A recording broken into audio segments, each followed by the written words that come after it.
पाँच पहर कर्म किया, तीन पहर सोए, एको घड़ी ना हरि भजे, तो मुक्ति कहाँ से होए। जय श्री हरि। विष्णु भगवान की जय। आप सभी का मेरे YouTube चैनल भक्ति सागर में पुनः स्वागत है। हम अपने चैनल पर पूरे आषाढ़ मास में प्रतिदिन के महात्म्य डालकर भगवान श्री हरि के चरणों को नमन करेंगे। आप सभी इस श्रृंखला में हमारे साथ रहें। आषाढ़ मास में भगवान विष्णु की भक्ति से ऐसे ही निरंतर जुड़े रहने के लिए कृपया चैनल को सब्सक्राइब अवश्य कर लें। वीडियो यदि पसंद आए तो लाइक एंड शेयर भी किया करें। पुनः भगवान विष्णु का मन में स्मरण करते हुए व भगवान श्री हरि व माँ लक्ष्मी के चरणों में वंदन करते हुए शुरू करते हैं आज का अपना वीडियो। उड़ीसा में बैंगन बेचने वाले की एक बालिका थी। दुनिया की दृष्टि से उसमें कोई अच्छाई नहीं थी, किंतु दुनिया की दृष्टि से नगण्य उस बालिका को संत जयदेव गोस्वामी जी का पद गीत गोविंदम बहुत ही भाता था। वह दिन रात उसको गुनगुनाती रहती थी और भगवान के प्रेम में डूबती उतरती रहती थी। वह घर का सारा काम करती, माता पिता की सेवा करती और दिन भर जयदेव जी का पद गुनगुनाया करती और भगवान की याद में मस्त रहती। पूर्णिमा की रात थी। पिताजी ने प्यारी बच्ची को जगाया और आज्ञा दी कि बेटी, अभी चांदनी टिकी है, इस प्रकाश में बैंगन तोड़ लो, जिससे प्रातः मैं बेच आऊं। वह गुनगुनाती हुई सोई थी और वही गुनगुनाती हुई जाग गई। जागने के उपरांत इसे गुनगुनाने के रस के साथ बैंगन तोड़ने निकल पड़ी। वह गुनगुनाती हुई बैंगन तोड़ने लगी। कभी इधर जाती, कभी उधर जाती, क्योंकि चुन चुन कर बैंगन तोड़ना था। उस समय एक ओर तो उसके रोम रोम से अनुराग झर रहा था और दूसरी ओर कंठ से गीत गोविंद के सरस गीत प्रस्फुटित हो रहे थे। प्रेम रूप भगवान इसके पीछे कभी इधर आते, कभी उधर जाते। इस चक्कर में उनका पीताम्बर बैंगन के कांटों में उलझकर चीथड़ा हो रहा था, किंतु इसका ज्ञान न तो बाला को हो रहा था और न उसके पीछे पीछे दौड़ने वाले प्रेमी भगवान को ही।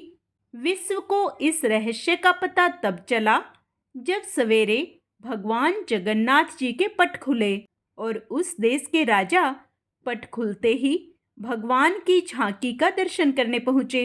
उन्हें यह देखकर बहुत दुख हुआ कि पुजारी ने नए पीताम्बर को भगवान को नहीं पहनाया, जिसे वे शाम को दे गए थे। वे समझ गए कि नया पीताम्बर पुजारी ने रख लिया है और पुराना पीताम्बर भगवान को पहना दिया है। उन्होंने इस विषय में पुजारी से पूछा। बेचारा पुजारी इस दृश्य को देखकर अवाक रह गया। उसने तो भगवान को राजा का दिया नया पीताम्बर ही पहनाया था, किंतु राजा को पुजारी की नीयत पर संदेह हुआ और उन्होंने उसे जेल में डाल दिया। निर्दोष पुजारी जेल में भगवान के नाम पर फूट फूट कर रोने लगा। इसी बीच में राजा कुछ विश्राम करने लगा और उसे नींद आ गई। स्वप्न में उसे भगवान जगन्नाथ जी के दर्शन हुए और भगवान ने उसे आदेश दिया कि पुजारी निर्दोष है, उसे सम्मान के साथ छोड़ दो। रह गई बात नए पीताम्बर की, तो इस तथ्य को बैंगन के खेत में जाकर स्वयं देख लो। पीताम्बर के फटे अंश बैंगन के कांटों में उलझे मिलेंगे। मैं तो प्रेम के अधीन हूँ, अपने प्रेमी जनों के पीछे पीछे चक्कर लगाया करता हूँ। बैंगन तोड़ने वाली बाला के अनुराग भरे गीतों को सुनने के लिए मैं उसके पीछे पीछे दौड़ा हूँ और इसी में मेरा पीताम्बर कांटों में उलझकर फट गया। जगन्नाथ मंदिर की देखरेख, भोग आरती आदि सभी तरह व्यवस्था करने वाले राजा के जीवन में इस अद्भुत घटना ने रस भर दिया और भगवान के अनुराग में वे भी मस्त रहने लगे। बैंगन तोड़ने वाली एक बाला के पीछे पीछे भगवान उसके प्रेम में घूमते रहे। यह कहानी फूस की आग की तरह फैल गई। जगत के स्वार्थी लोगों की भीड़ उसके पास आने लगी। कोई पुत्र मांगता तो कोई धन। इस तरह भगवान के प्रेम में बाधा पड़ते देख राजा ने जगन्नाथ मंदिर में नित्य मंगला आरती के समय गीत गोविंद गाने के लिए उस बालिका को मंदिर में संरक्षण दिया और उसकी सुरक्षा की व्यवस्था राजमहल को ही सौंप दी। तब से ही नित्य मंगला आरती में गीत गोविंद के पद श्री जगन्नाथ मंदिर में होना प्रारंभ हो गए। जय जगन्नाथ, जय श्री हरि। आइए आषाढ़ मास का आगे का महात्म्य स्मरण करते हैं। श्री पाराशर जी बोले, उनकी ऐसी चेष्टा देख दैत्यों ने दैत्यराज हिरण्याकश्यपु से डरकर उससे सारा वृतांत कह सुनाया और उसने भी तुरंत अपने रसोइयों को बुलाकर कहा। हिरण्याकश्यपु बोला, अरे सद्गण, मेरा यह दुष्ट और दुर्मति पुत्र औरों को भी कुमार्ग का उपदेश देता है, अतः तुम शीघ्र ही इसे मार डालो। तुम उसे उसके बिना जाने समस्त खाद्य पदार्थों में हलाहल विष मिलाकर दो और किसी प्रकार का सोच विचार न कर उस पापी को मार डालो। श्री पाराशर जी बोले, तब उन रसोइयों ने महात्मा प्रहलाद को जैसा कि उनके पिता ने आज्ञा दी थी उसी के अनुसार विष दे दिया। हे मैत्रेय, तब वे उस घोर हलाहल विष को भगवत नाम के उच्चारण से अभिमंत्रित कर अन्न के साथ खा गए। तब भगवान के प्रभाव से निस्तेज हुए उस विष को खाकर उसे बिना किसी विकार के पचाकर स्वस्थ चित्त से स्थिर रहे। उस महान विष को पचा हुआ देख रसोइयों ने भय से व्याकुल हो हिरण्याकश्यपु के पास जा उसे प्रणाम करके कहा। सूदगण बोले, हे दैत्यराज, हमने आपकी आज्ञा से अत्यंत तीक्ष्ण विष दिया था, तथापि आपके पुत्र प्रहलाद ने उसे अन्न के साथ पचा लिया। हिरण्याकश्यपु बोला, हे पुरोहितगण, शीघ्रता करो, शीघ्रता करो, उसे नष्ट करने के लिए अब कृत्या उत्पन्न करो और देरी ना करो। श्री पाराशर जी बोले, तब पुरोहितों ने अति विनीत प्रहलाद से उसके पास जाकर शांतिपूर्वक कहा। पुरोहित बोले, हे आयुष्मान, तुम त्रिलोकी में विख्यात ब्रह्मा जी के कुल में उत्पन्न हुए हो और दैत्यराज हिरण्याकश्यपु के पुत्र हो। तुम्हें देवता अनंत अथवा और भी किसी से क्या प्रयोजन है?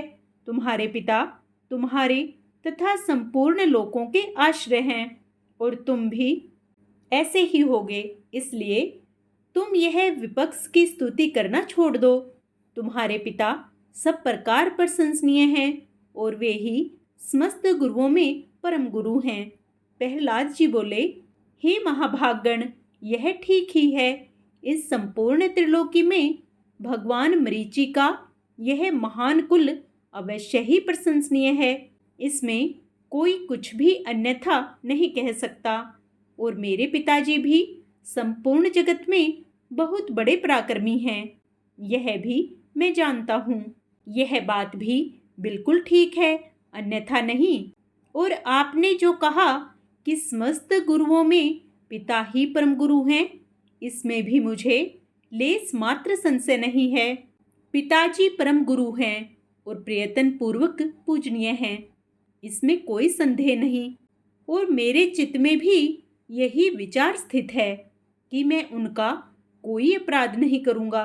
किंतु आपने जो यह कहा कि तुझे अनंत से क्या प्रयोजन है, सो ऐसी बात को भला कौन न्यायोचित कह सकता है? आपका यह कथन किसी भी तरह ठीक नहीं है। ऐसा कहकर वे उनका गौरव रखने के लिए चुप हो गए और फिर हंसकर कहने लगे, तुझे अनंत में क्या प्रयोजन है? इस विचार को धन्यवाद है। हे मेरे गुरुगण, आप कहते हैं कि तुझे अनंत से क्या प्रयोजन है। धन्यवाद है आपके इस विचार को। अच्छा, यदि आपको बुरा ना लगे तो मुझे अनंत से जो प्रयोजन है सो सुनिए। धर्म, अर्थ, काम और मोक्ष, ये चार पुरुषार्थ कहे जाते हैं। ये चारों ही जिनसे सिद्ध होते हैं, उनसे क्या प्रयोजन? आपके इस कथन को क्या कहा जाए? उन अनंत से ही दक्ष और मरीचि आदि तथा अन्यान्य ऋषिगणों को धर्म, किन्हीं अन्य मुनीश्वरों को अर्थ एवं अन्य किन्हीं को काम की प्राप्ति हुई है। किन्हीं अन्य महापुरुषों के ज्ञान, ध्यान और समाधि के द्वारा उन्हीं के तत्व को जानकर अपने संसार बंधन को काटकर मोक्ष पद प्राप्त किया है। अतः संपत्ति, ऐश्वर्य, महात्म्य, ज्ञान, संतति और कर्म तथा मोक्ष, इन सब की एकमात्र मूल श्री हरि की आराधना ही उपार्जनीय है। हे द्विजगण, इस प्रकार जिनसे अर्थ, धर्म, काम और मोक्ष, ये चारों ही फल प्राप्त होते हैं, उनके लिए भी आप ऐसा क्यों कहते हैं कि अनंत से तुझे क्या प्रयोजन है और बहुत कहने से क्या लाभ? आप लोग तो मेरे गुरु हैं, उचित अनुचित सभी कुछ कह सकते हैं और मुझे तो विचार भी बहुत ही कम है। इस विषय में अधिक क्या कहा जाए? मेरे विचार से तो सबके अंतःकरणों में स्थित एकमात्र वे ही संसार के स्वामी तथा उसके रचयिता, पालक और संहारक हैं। वे ही भोक्ता और भोज्य तथा वे ही एकमात्र जगदीश्वर हैं। हे गुरुगण, मैंने बाल्य भाव से यदि कुछ अनुचित कहा हो तो आप क्षमा करें। पुरोहितगण बोले, अरे बालक, हमने तो यह समझकर कि तू फिर ऐसी बात ना कहेगा, तुझे अग्नि में जलने से बचाया है। हम यह नहीं जानते थे कि तू ऐसा बुद्धिहीन है। हे दुर्मति, यदि तू हमारे कहने से अपने इस मोह में आग्रह को नहीं छोड़ेगा तो हम तुझे नष्ट करने के लिए कृत्य उत्पन्न करेंगे। प्रहलाद जी बोले, कौन जीव किससे मारा जाता है और कौन किससे रक्षित होता है? शुभ और अशुभ आचरणों के द्वारा आत्मा स्वयं ही अपनी रक्षा और नाश करता है। कर्मों के कारण ही सब उत्पन्न होते हैं और कर्म ही उनकी शुभाशुभ गतियों के साधन हैं। इसलिए प्रयत्न पूर्वक शुभ कर्मों का ही आचरण करना चाहिए। श्री पाराशर जी बोले, उनके ऐसा कहने पर उन दैत्यराज के पुरोहितों ने क्रोधित होकर अग्नि शिखा के समान प्रज्वलित शरीर वाली कृत्य उत्पन्न कर दी। उस अति भयंकरी ने अपने पादाघात से पृथ्वी को कंपित करते हुए वहां प्रकट होकर बड़े क्रोध से प्रहलाद जी की छाती में त्रिशूल से प्रहार किया, किंतु उस बालक के वक्षस्थल में लगते ही वह तेजोमय त्रिशूल टूटकर पृथ्वी पर गिर पड़ा और वहां गिरने से भी उसके सैकड़ों टुकड़े हो गए। जिस हृदय में निरंतर अक्षुण्य भाव से श्री हरि भगवान विराजते हैं, उसमें लगने से तो वज्र के भी टुकड़े हो जाते। त्रिशूल की तो बात ही क्या है। उन पापी पुरोहितों ने उस निष्पाप बालक पर कृत्या का प्रयोग किया था, इसलिए तुरंत ही उसने उन पर वार कर दिया और स्वयं भी नष्ट हो गई। अपने गुरुओं को कृत्या द्वारा जलाए जाते देख महामती प्रहलाद, हे कृष्ण रक्षा करो, हे अनंत बचाओ, ऐसा कहते हुए उनकी ओर दौड़े।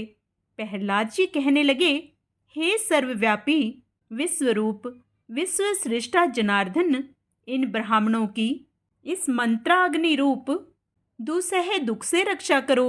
सर्वव्यापी जगत गुरु भगवान विष्णु सभी प्राणियों में व्याप्त हैं। इस सत्य के प्रभाव से ये पुरोहितगण जीवित हो जाएं। यदि मैं सर्वव्यापी और अक्षय श्री विष्णु भगवान को अपने विपक्षियों में भी देखता हूँ तो वे पुरोहितगण जीवित हो जाएं।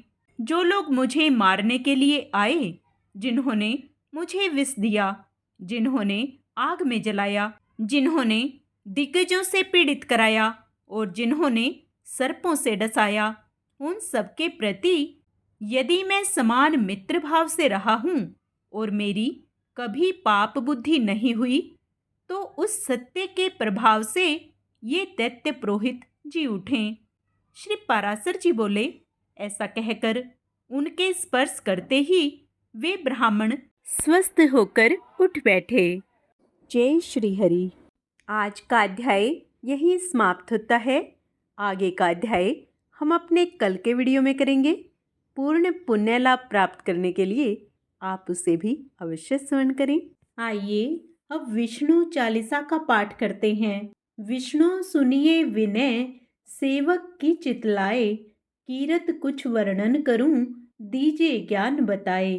नमो विष्णु भगवान खरारी, कष्ट न सावने अखिल बिहारी। प्रबल जगत में शक्ति तुम्हारी, त्रिभुवन फैल रही उजियारी। सुंदर रूप मनोहर सूरत, सरल स्वभाव मोहिनी मूरत।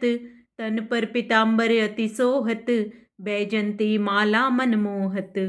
शंख चक्र कर गदा विराजे, देखत दैत्य असुर दल भाजे। सत्य धर्म मद लोभ न गाजे, काम क्रोध मद लोभ न छाजे। संत भक्त सज्जन मन रंजन, धनुज असुर दुष्टन दल गंजन। सुख उपजाए कष्ट सब भंजन, दोष मिटाए करत जन सज्जन। पाप काट भव सिंधु उतारण, कष्ट नाश कर भक्त उबारण। करत अनेक रूप प्रभु धारण, केवल आप भक्ति के कारण। धरणी धेनु बन तुम ही पुकारा, तब तुम रूप राम का धारा। भार उतार असुर दल मारा, रावण आदिक को संहारा। आप वाराह रूप बनाया, हिरणाक्ष को मार गिराया। धर्म तस्य तन सिंधु बनाया, 14 रत्नन को निकलवाया। अमिलख असुरन द्वंद्व बचाया, रूप मोहिनी आप दिखाया। देवन को अमृत पान कराया, असुरन को छवि से बहलाया। वेदन को जब असुर डुबाया, कर प्रबंध उन्हें ढूंढवाया। मोहित बनकर खल ही नचाया, उस ही कर से भस्म कराया। असुर जलंधर अति बलदाई, शंकर से उनकीन्ह लड़ाई। हार पार शिव सकल बनाई, कीन सती से छल खल जाई। सुमिरन कीन तुम्हें शिवरानी, बतलाई सब विपत कहानी। तब तुम बने मुनीश्वर ज्ञानी, वृंदा की सब सूरति भुलानी। देखत 3 धनुज सैतानी, वृंदा आए तुम्हें लपटानी। हो स्पर्श धर्म क्षति मानी, हना असुर उर शिव सैतानी। कूर्म रूप धर सिंधु मझाया, मंद्राचल गिरि तुरंत उठाया। शंकर का तुम फंद छुड़ाया, भस्मासुर को रूप दिखाया। तुमने ध्रुव प्रहलाद उबारे, हिरणाकुश आदिक खल मारे। गणिका और अजामिल तारे, बहुत भक्त भव सिंधु उतारे। हरहु सकल संताप हमारे, कृपया करहु हरि सिरजनहारे। देखहूँ मैं निज दर्श तुम्हारे, दीन बंधु भक्तन हितकारे। चाहता आपका सेवक दर्शन, करहु दया अपनी मधुसूदन। जानो नहीं योग्य जब पूजन, होए यज्ञ स्तुति अनुमोदन। सील दया संतोष सुलक्षण, विदित नहीं व्रत बोध विलक्षण। करहूँ आप किस विधि पूजन, कुमति विलोक होत दुख भीषण। करहूँ प्रणाम कौन विधि सुमिरन, कौन भांति मैं करहूँ समर्पण। सुर मुनि करत सदा सेवकाई, हर्षित रहत परम गति पाई। दीन दुखिन पर सदा सहाई, निज जन जान लेव अपनाई। पाप दोष संताप नशाओ, भव बंधन से मुक्त कराओ। सुत संपत्ति दे सुख उपजाओ, निज चरणन का दास बनाओ। निगम सदा ये विनय सुनावे, पढ़े सुने जो जन सुख पावे। इति श्री विष्णु चालीसा।